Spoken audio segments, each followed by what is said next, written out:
In the dying months of World War II, the US Navy unveiled something extraordinary.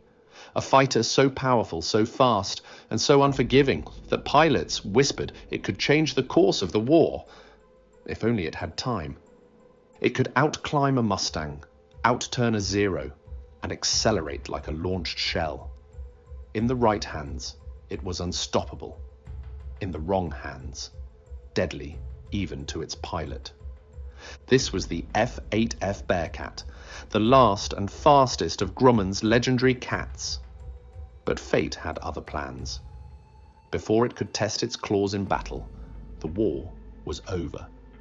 Yet, in that brief moment between victory and obsolescence, the Bearcat became a myth. A machine that promised to end wars in the sky, and never got the chance. So what made this forgotten fighter so feared by those who never faced it? And why do many still call it the deadliest plane that never fought? Context: the sky dominated, yet incomplete. By mid-1944, the skies of the Pacific belonged to America. From the Marianas to the Philippines, carrier decks shimmered with rows of F6F Hellcats, solid, blue, unstoppable. They were the Navy's hammer, claiming over 5,000 victories and breaking Japan's air power. The Hellcat didn't duel, it devoured. But beneath that confidence, whispers spread. Enemy aircraft were changing. Japan's new Ki-84 Frank and Ki-44 Tojo could climb faster, dive steeper, and, under the right pilot, fight the Hellcat to a draw. And across the world, the impossible had appeared. Germany's Me-2 jet fighter, a glimpse of a new era, screaming through the clouds at 540 miles per hour. For the US Navy, it was a warning. The war might be won, but the future was slipping ahead. They needed one last piston-powered miracle, something light, vicious, and untouchably fast. At Grumman Aircraft in Bethpage, New York, designer Leroy Grumman received the Navy's request: build a carrier fighter that outperforms anything flying or planned. He studied the Hellcat, his own masterpiece, then looked up at his engineers. "We can do better," he said, "much better." And so, in a single night, the idea for a new Predator was born. It wouldn't be larger, it would be smaller. A fighter so light it would feel like it was chasing its own shadow. But speed would come with danger. Power would come with risk. And the question hung in the air like prop wash over the test field. Could Grumman's team finish the ultimate piston fighter before the future replaced it? Design: the compact powerhouse. When Grumman's engineers began sketching what would become the F8F Bearcat, they didn't start with wings or guns. They started with a monster, an engine.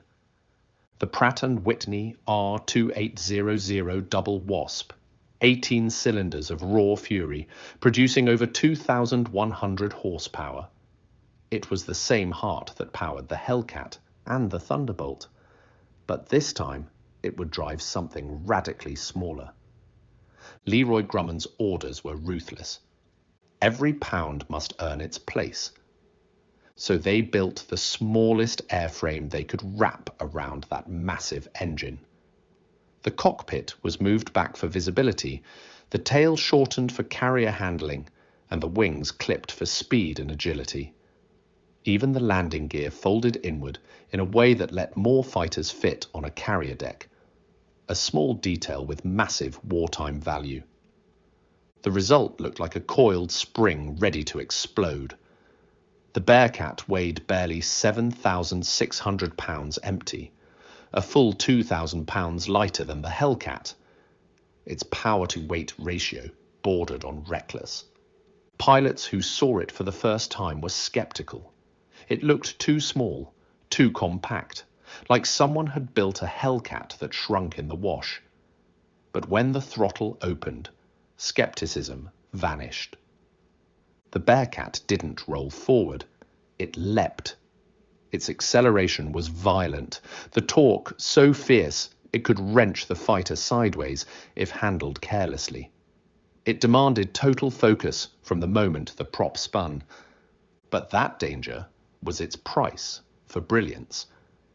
Every ounce cut, every risk taken was part of a single goal: build the most responsive, lethal piston fighter in history. And when the first test flights began, the world would learn just how far that philosophy could push a machine and its pilot. Trial by fire, the beast awakens. August 21st, 1944. At Grumman's airfield in Bethpage, Long Island, the prototype stood ready. A compact blue shape beneath a rising summer haze. Serial number 90,460, the first of its kind. Test pilot Bob Hall climbed into the cockpit, sealed the canopy, and advanced the throttle. What happened next would become company legend. The Bearcat didn't roll forward. It exploded into motion. The propeller bit into the air with such fury that the aircraft twisted under its own power, veering across the tarmac in a blur of noise and dust. Mechanics scattered for cover. Hall fought the stick, levelled the wings, and, against every instinct, kept the throttle open. A moment later, the fighter left the earth behind. The crowd below watched in stunned silence as the smallest, most powerful naval fighter in history clawed its way into the sky. Its acceleration was brutal, its climb almost vertical. Yet even from the ground, it looked restless, too strong for its own airframe, too eager to go faster. Early test flights were chaotic. Pilots reported violent torque on takeoff, a nose that lifted too quickly, wings that demanded constant correction. A few aircraft were lost. The Bearcat was brilliant but untamed. Grumman's engineers went back to work, adjusting the tail, refining the fins, smoothing the wingtips. Every change brought it closer to balance, though never quite to peace. And then, after months of trial and sleepless redesigns, they had it. The beast was under control. When the next pilot took off, the result was staggering. The Bearcat climbed to 10,000 feet in barely a minute and a half. It tore through the air at more than 450 miles per hour, dancing higher and sharper than any propeller-driven machine before it. Pilots said it felt alive, like flying a coiled muscle, a living thing straining at its limits. One of them put it best: it doesn't fly, it leaps. The Bearcat was no longer a prototype. It was the pinnacle of piston-powered flight, a weapon built not for endurance, but for pure dominance.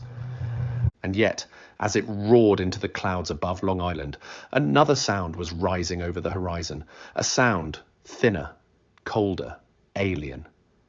The high whine of jet engines, machines that didn't need propellers at all. Grumman had built a masterpiece, but even as it first tasted the sky, the clock on its future had already begun to tick. The race against surrender. By spring 1945, production Bearcats began rolling off the line at a frantic pace. Squadrons VF-18 and VF-19 received their first F8Fs aboard the carriers Langley and Midway. Training began immediately. Pilots drilled every day. Deck takeoffs, gunnery practice, simulated interceptions. The mission ahead was grimly clear. Operation Downfall, the planned invasion of Japan. If the atomic bomb failed, the Bearcat would spearhead the air offensive. In war rooms, Navy tacticians debated how the new fighter would perform against Japan's key 84 Franks and potential kamikaze attacks. Every chart pointed to the same conclusion. the Bearcat would dominate. But history pivoted in a single week. August 6th. Hiroshima. August 9th. Nagasaki. August 15th. Japan surrendered. The Bearcat, barely ready for battle, was suddenly unnecessary. Only 24 had reached the fleet. The deadliest fighter America ever built never fired a shot. The jet age dawns. Peace came, and with it, a new kind of war. In 1946, the Navy introduced its first operational jet fighters, the F-H Phantom and F-J Fury. The Bearcat, though blindingly fast for a prop, was suddenly yesterday's news. But not everyone was ready to give up the stick.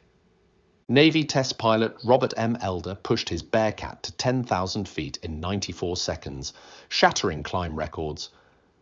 Others hit 20,000 feet in under 4 minutes. For a brief golden moment, the F-8F reigned as the world's fastest piston aircraft. Yet, at the same time, another sound began echoing over the test fields. A sound the Bearcat could never match. A pure, steady shriek of thrust. The age of propellers was ending. By 1949, the F-8F was gone from combat service. Its replacement wasn't faster in the dogfight sense, but faster in destiny. The jet had arrived. Still, the Bearcat refused to fade quietly.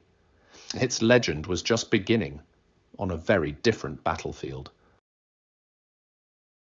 Legacy, the last of the breed.